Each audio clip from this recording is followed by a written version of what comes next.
You guys, I have such a treat in store for you, especially if you are a yogi or you practice yoga. Yogi Aaron is going to just explode your brain. He exploded mine. So I cannot wait for you to dig into this episode of Spirit Cafe where we're talking about not stretching anymore. What? All right. Have fun with us and be sure to like and subscribe, rate and review, and share this with somebody you know who might be experiencing chronic pain. And the culprit might actually be what they think is supposed to be helping them. Let me know what you think of this episode in the comments, and I'll see you on the other side. Hi, I'm Tamara Zoner. Welcome to Spirit Cafe. Come in, sit down, and grab a cup of love. Wonderful. All right, so welcome Yogi Aaron to Spirit Cafe. I would love to invite you to give us your spiel, like who are you, what do you do, and what brought you to this point in a nutshell in your life. Well, oh my God, you want me to do it in a nutshell? I mean, there's so many ways that I could tell the story that got me to this point. What I'm really promoting right now is my new book called Stop Stretching, a new yogic approach to master your body and live pain-free. And so I've been a yoga teacher for the better part of 30 years. And I actually own a yoga retreat center in Costa Rica. We invite many different groups of yogis to come, but I'm generally the person that leads the yoga teacher trainings there. And so about 5 years ago, I kind of hit a point where I ended up in a surgeon's office, an orthopedic surgeon's office, wanting to do a spinal fusion on my lower back.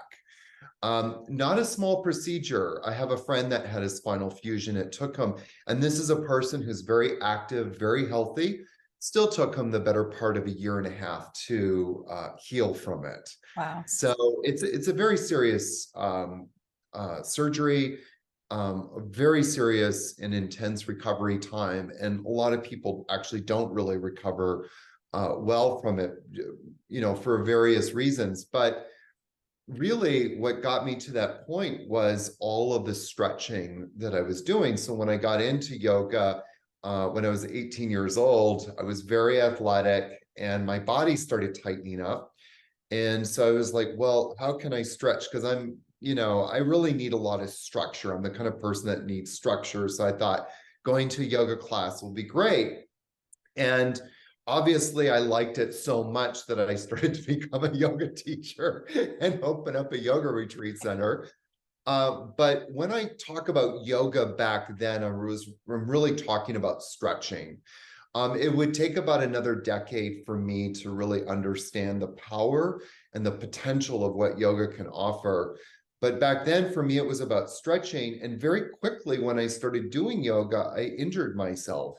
And again, when I say yoga, I'm talking about stretching. Okay. So I really injured myself, and it was like, I'm too young to get injured like this.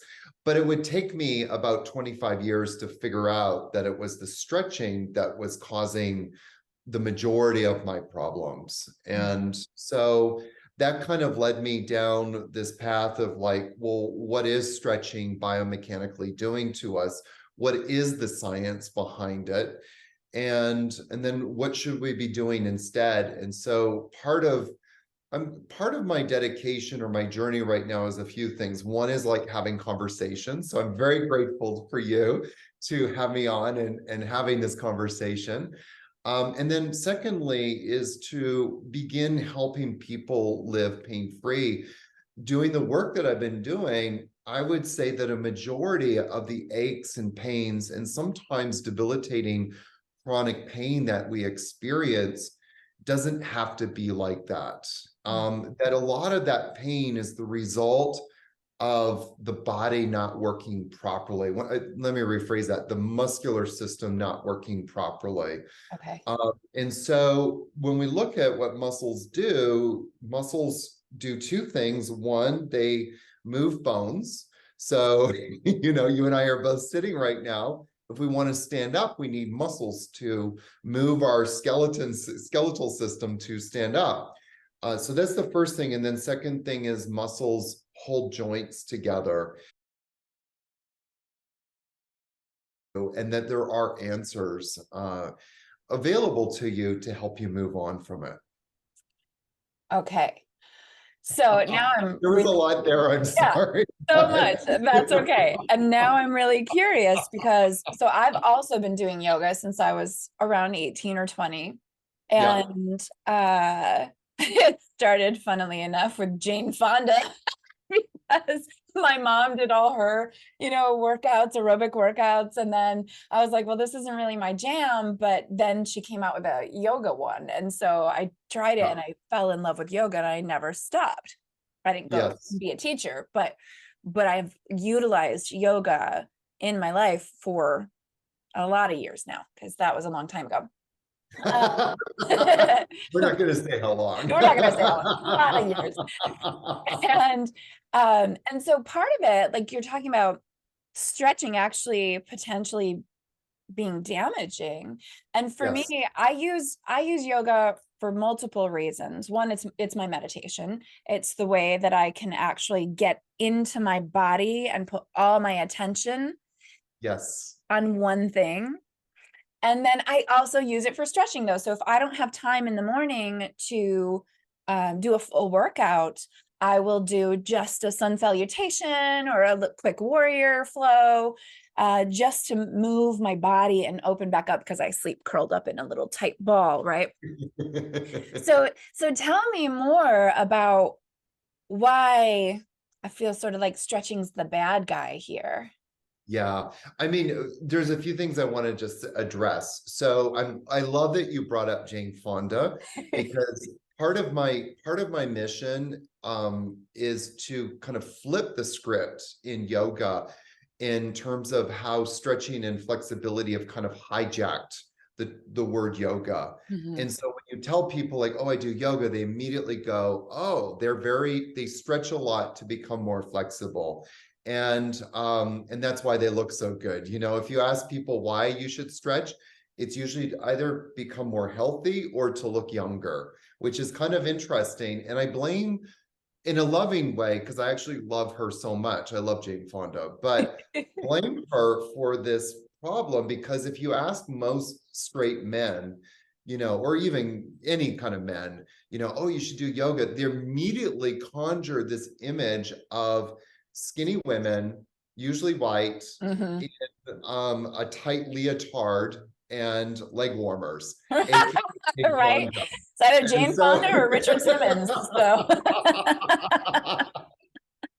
So so, what guy, what rugby player kind of guy wants to go and wear a leotard and leg warmers, right?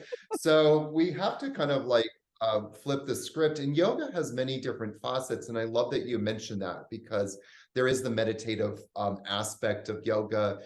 There's the introspection. One of my teachers has a beautiful quote that says, everything becomes so clear when we fully inhabit ourselves. yeah. Oh, chills. Yes. And if you're a yoga person, you really get it. Or if you're a person that has some sort of spiritual practice that involves the body, aka Tai Chi or Kung Fu or something, Mhm. you really understand what that means. I think that's why a lot of people love, those kind of sports. And for people that don't, their yoga then becomes like jumping out of a plane or high risk sports. So all of us have different ways to try and get back in. For me, the yoga philosophy is really potent, and there's so much in the tradition, but there's also nowhere in the tradition that says that you need to stretch. And there's no scriptural reference to stretching, and there's no scriptural reference to flexibility. These are things that is really kind of unfolded And in the last, 50 years or so, 60, 70, even 70 years, that we kind of see this obsession with stretching.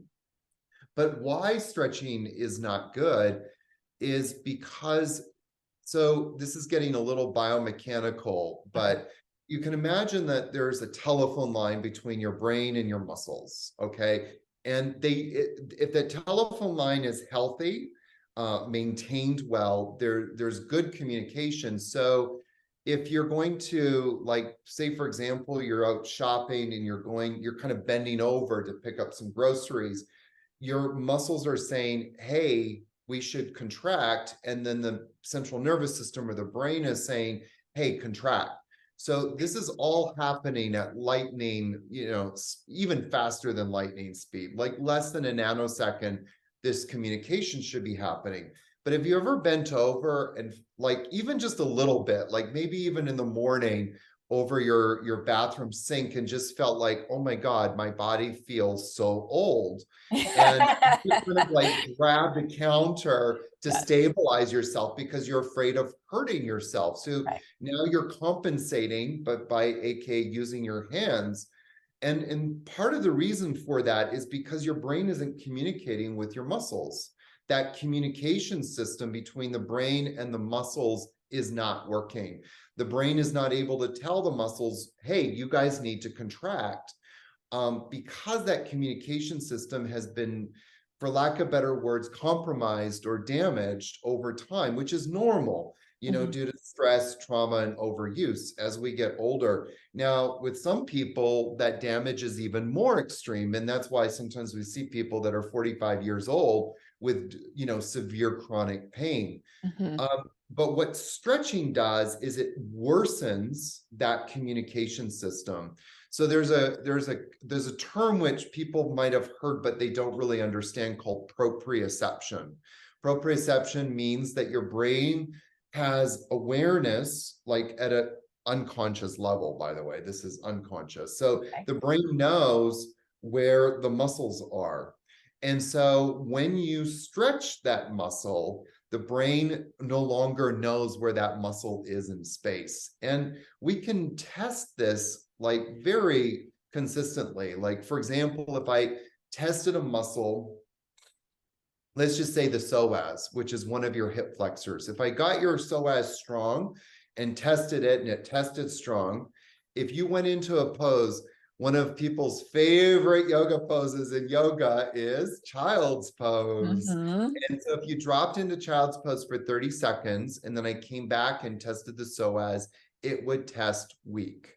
And the reason why it would test weak is because, again, that proprioception between the brain and the muscle just got cut. It was like someone just took, some garden shears and just chopped that telephone line in half. Like, the brain just does not know where the psoas is. And depending on your age, it can take 30 minutes for it to reconnect. It can take an hour. It can take an hour and a half. And if you're an older person who's been compromised, it may never reconnect. And so that's what stretching does. And so what we need to do is just kind of flip it or turn it around so that we're not stretching, that we're actually engaging those muscles instead of trying to make them longer. Ooh, okay. So like my favorite pose, one of them is pigeon because because I'm hyper flexible, in fact, so I have to be Sure. careful. And it's how I've injured myself because my body bends in ways it's not supposed to. But so I love pigeon because it's hard for me to get deep into an area that most people have trouble, Sure. releasing into that kind of a pose as their body is tense. And mine's like, well, I'm here already. What do I do now? Like, how can I get in there deeper? So that makes a lot of sense, how you're saying the brain is like misplacing it almost Yeah. is misplacing the muscle. So what do we do instead? And how can we, because flexibility physically, emotionally, and mentally is really vital to a healthy life and well-being. So Yeah. what do we do instead? How do we strengthen and maintain flexibility?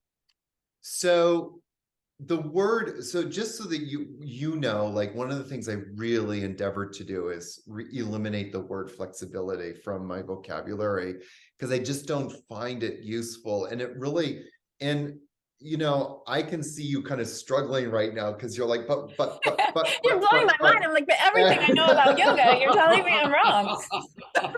And so, you know, when I first started hearing about this kind of idea was actually even before I ended up in the surgeon's office. And it really took me years to be able to wrap my head around it. Because I had no one like me teaching me, you know, I had to kind Mhm. of figure this stuff out by myself. But one of the, you know, one of the I think kind of sad things is in both, not only just in the yoga world, but in the fitness world, and even with physiotherapists and people who have a PhD in the body, we've kind of forgotten one of the main rules of muscle function, and that's a couple of things. Number one, in order for muscles to work, they have to shorten, not lengthen. So when we lengthen a muscle, and or to be a little bit more direct, when we force a muscle to go beyond what it's supposed to lengthen to, we're now violating a lot of the body's own natural protective mechanisms. We're going against what that function is. So a muscle works better when it is shortening. Remember that muscles move bones and muscles stabilize joints. And in order to do that, it has to shorten.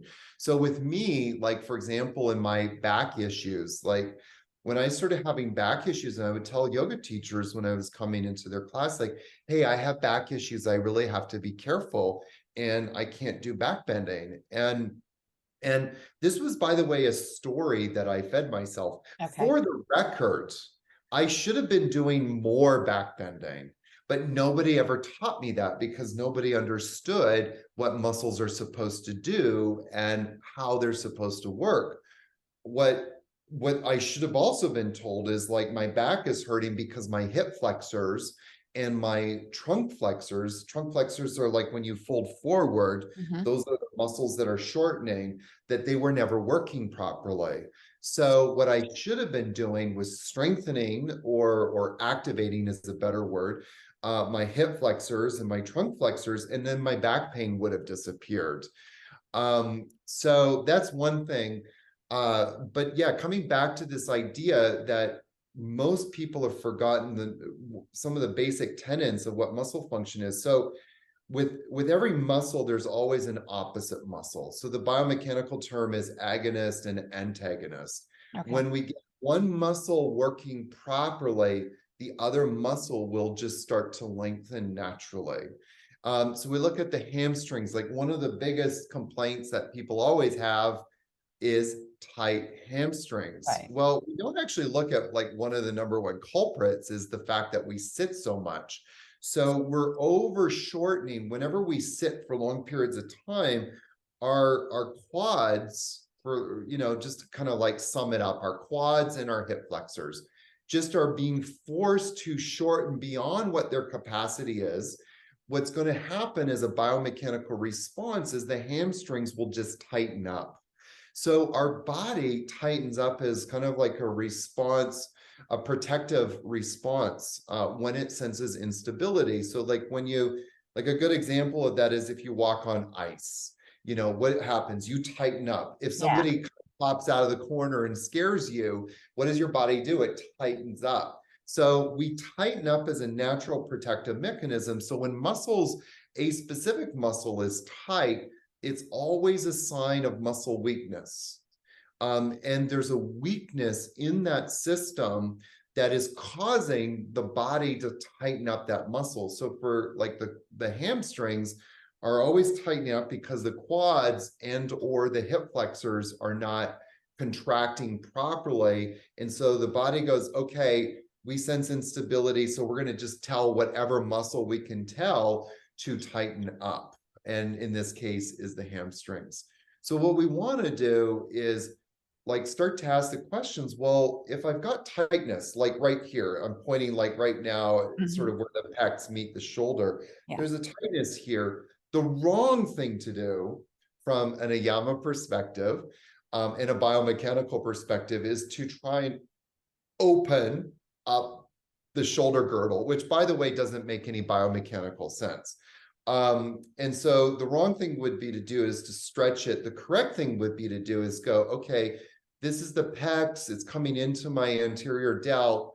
And there's also the supraspinatus that sort of comes in there as well. So what are the opposite muscles? Well, we can start looking at the traps. What would happen if I got my traps to start engaging properly? What would happen if I got my anterior serratus to engage properly? So what we find all the time, not some of the time, all the time, is as soon as we start getting those opposite muscles or synergistic muscles to start working properly, the pain just disappears, sometimes like right away. So I've kind of experienced where it disappears right away to sometimes it takes about 24 hours, but usually it works like all the time. Wow. You're blowing my mind. And I'm thinking, oh, like I went to physical therapy last year for a few months because I was having pain doing yoga, Yeah, because like the under my shoulder blade in the back, and I don't know all the names of all the muscles. Really, it's any sure. information I don't need on a daily basis. Um, but yeah, so all those door stretches and heart Yes. openers, and so those are actually exacerbating the problem. Yes. Ah, Huge, huge, because when you are, so there's a couple of things that happen. Let's use the hip flexors and the okay. hamstrings. So if you were my student, my client, and we did this as an experiment, sometimes I do this as an experiment with people because it blows their effing minds. No, really, like when you experience it directly, it just, you almost like, what am I stretching for? This is weakening me. So, but if I get the hip flexors strong on somebody, and then I get them and they're lying on their back, and I get them to raise, say, their right leg up, and I've got all the hip flexors strong there. So then I put my hand on their heel and I start to push, them into a deep, quote unquote, stretch of their hamstring. I come back 9 times out of 10, they not only lose the strength in their hip flexors, but they actually become weaker than when they first started. And you ask them, you say, okay, lift your leg up. And sometimes they can't even lift their leg because it's just such, like it becomes like a dead weight that they're lifting up, and their brain just can't connect to the muscles needed to lift that leg up. So it's quite something that, and so when you're stretching the hamstring, you're starting to tell the system, okay, the quads are no longer here. So not only does it weaken the hamstring, but it also has a reciprocal effect on weakening all of the hip flexors as well. So it's quite something when you start to, not only do you stretch, like if I'm stretching the pecs, I'm now having a reciprocal effect on a lot of the stabilizing muscles in the shoulder blade, like the traps and the rhomboids, and all of those muscles get weakened as well. wow. Okay, so we've got probably a handful or more of yogis and even some yoga teachers probably listening in. So yeah, I like one of your questions on your profile here. It's like, you've probably made some people angry. Yes, yes. I mean, some So of the teachers listening are going to be going, yeah, that makes a lot of sense. And that's why my body's always in pain, or that's why my shoulder feels in pain all the time. And some of the people listening are going to think I'm in the Antichrist. I mean, I've been compared to that. So, it really depends. And it's scary, I think, for yoga people, but it's even more scary for yoga teachers to have that idea of, like, what am I teaching if I'm not teaching stretching? And I've right. had like very, very senior up teachers say that to me. What are we teaching if we're not teaching stretching? So but it's also something that they say underneath their breath, because teachers will always say in their classes, like, well, this is not about how flexible you are. And yet they're teaching flexibility. So there's Right. So what do you tell them? I mean, I'm a person who uses it for multiple reasons. I also use it to Sure. build strength and muscle, Yeah. and my own attention and quiet mind. So, what do you tell those? What are they supposed to be teaching? Well, it's, that's a loaded question, but I know that we don't have that much time, but there's a yoga sutra that says Stiram Sukham Asanam. It's Sutra 246, which says still and steady, still, steady, and easy are your postures. And so, our yoga practice, if we're doing postures correctly, really should be guiding us to more stillness. And there's not enough time to unpack, the full ramification of what that means, but it also denotes this idea of steadiness or stability. And Mhm. stability means that no matter where you are in life, that your body can support you. Now, ideally, it's moving towards, a sitting practice so that we can get steady and still for our sitting practice. But it also denotes this idea that we need this body in life. We need this body to go out into the world to manifest and live our life purpose. If I'm doing a yoga class where I've got like, say, 100, or let's say even 20 chaturangas, Mhm. 99.999% of people doing yoga do not do chaturanga properly. But they're also, and because they're not doing it properly, they're damaging their shoulders, they're compromising the cervical spine. I know this for a fact because I've not only seen it, but experienced it myself, which is another story. But what you want to do is start to understand, okay, well, what are muscles function and how can we start to work on improving that function? That's part one. But part two is also starting to go, okay, flipping the script so that if I'm coming into a side bend, for example, I'm no longer cueing my students to feel the stretch in the side of the body. I'm cueing them to start feeling that engagement on Mhm. the side that they're bending into. So it's like, again, it's flipping the script on so many levels, but one of them is flipping the script on how we approach yoga postures, in terms of like, okay, we're no longer going for flexibility. We're going to see how much can we get these muscles to shorten properly to improve their muscle function. Wow. All right. So now I'm like, oh, well, I want to do some of Yogi Aaron's yoga. So uh, but try this but on there, for myself. yes, I also just want to quickly add to that there are definitely some postures we just don't do from an AYAMA perspective. I think we kind of listed two already. There's not a lot. That honestly, there's not a lot, but definitely child's pose is out and pigeon pose is out. I would actually, I would actually add any Breaking kind of my heart. I would actually add any kind of hip openers. You want to steer clear Really? from hip openers. They're the worst things that you can do from a biomechanical perspective. Okay, And, let me and ask you this. When we're looking at how the body stores emotional pain and how we yes, often process it, part of a lot of yoga teachers talk about, okay, getting into those hip flexors in order to release emotional stuckness, right? So yeah, what's your alternative? If I'm doing yoga on a day where I've got a lot of emotion and I yeah, am looking for a way to move my body through it and to help me process, because I believe that it's my body that needs more processing than my mind does, sure. right?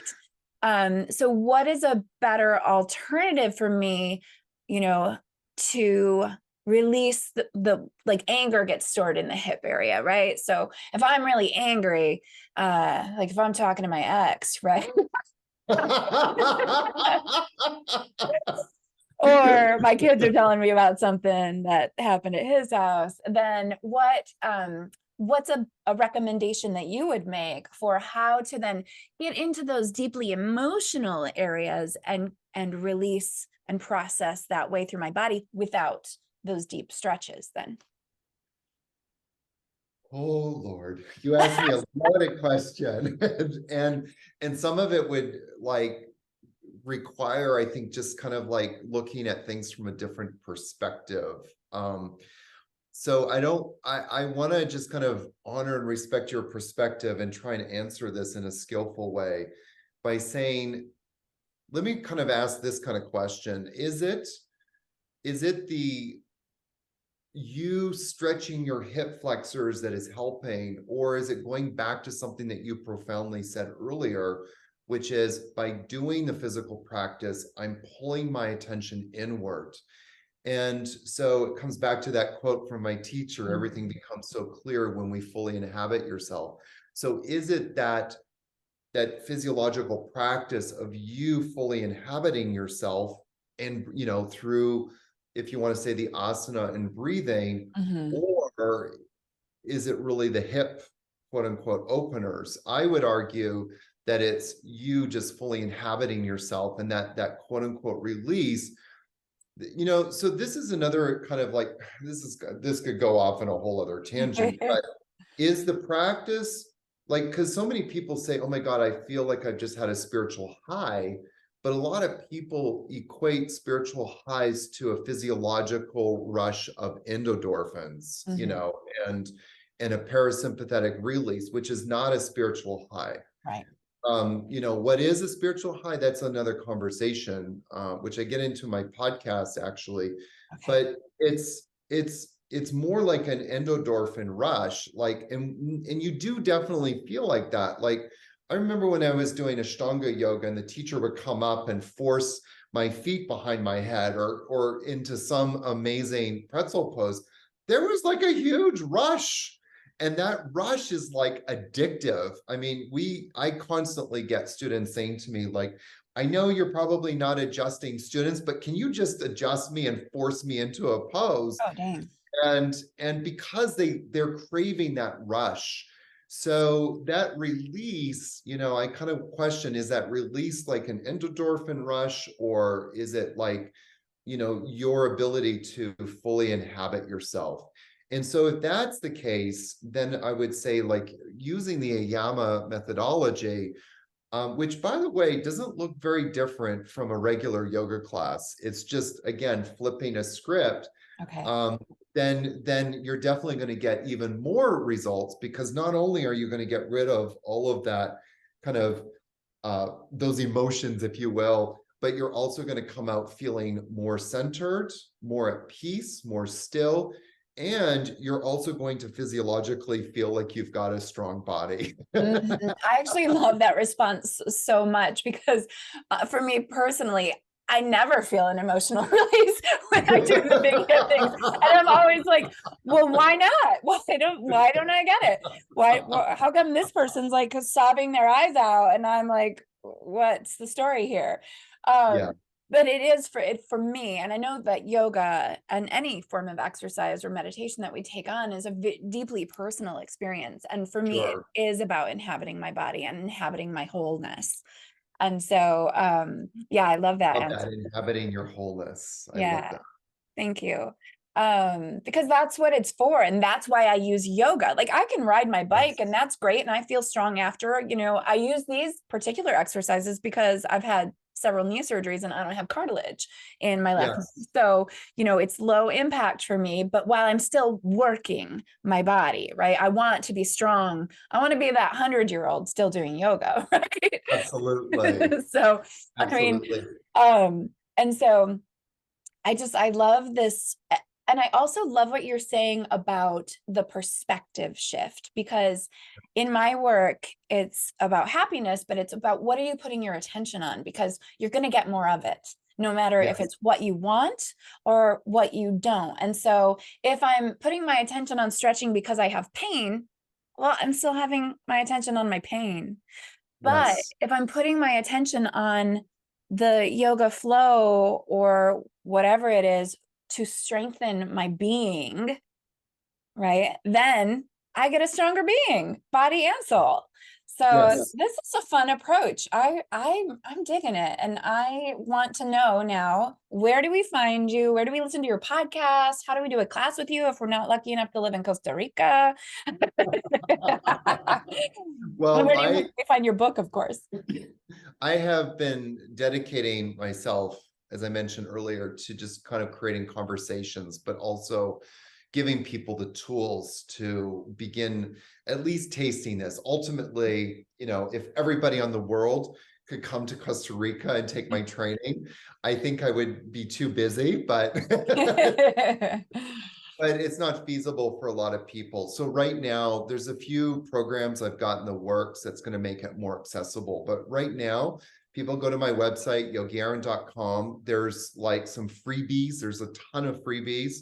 I've also got a lot on my YouTube channel. Okay. And of course, everybody should go to Amazon and get the book, Stop Stretching. Because that will just open up a whole, you know, a big shift for people in their perspective on the body. But also too, it's just giving, like earlier you made a comment, you said like, well, there's all of these muscles underneath my scapula, and you're right, you don't need to know. There's over 600 muscles in the body. You don't need to know all of them, but you should know a few of them that are creating stability for you, and how to start addressing those muscles. If you can just start with those little muscles, those major muscles, get them working properly, the rest of the body will start working in a much better way for you. Awesome. So we're all gonna go get your book, Stop Stretching, and learn something new. And I would love to continue this conversation in the future, because I too love having conversations like this where my mind gets opened a little bit. I learned something new, or a lot of it. I think my mind is slightly blown today. It's going to take you a little while to process this. Yeah, like everything I thought I knew about yoga has been just upended. And that's really fun for me. I really love to be surprised. So thank you, Yogi Aaron, for Thank it. you so much. You're welcome. Thanks for this conversation. Thank you for your knowledge. Clearly, you have a wealth of it. And for sharing it with Spirit Cafe. We're so happy to have you. Thank you for having me here. All right. What did I tell you? Was that not mind-blowing? I think I said that phrase like 17 times in this episode in just like 30 or 40 minutes. So be sure, if this got you a little fired up and surprised and thinking about your yoga practice or about your physical practice of any sort, tell me what you're thinking in the comments below. And again, I'm just going to repeat to please share this with someone you know who could use some perk to their step, to their soul, and also this new knowledge. And then, of course, go get Yogi Aaron's book and let's talk about it. I feel like I need to have a book club for those guests with books so that we can begin to process what we learned together. What do you think about that? Let me know in the comments, and I will talk to you again next week. Thank you so much for being here. Thank you for joining us on Spirit Cafe. Please leave all comments on our Spirit Cafe Facebook page or in the comments below our YouTube videos.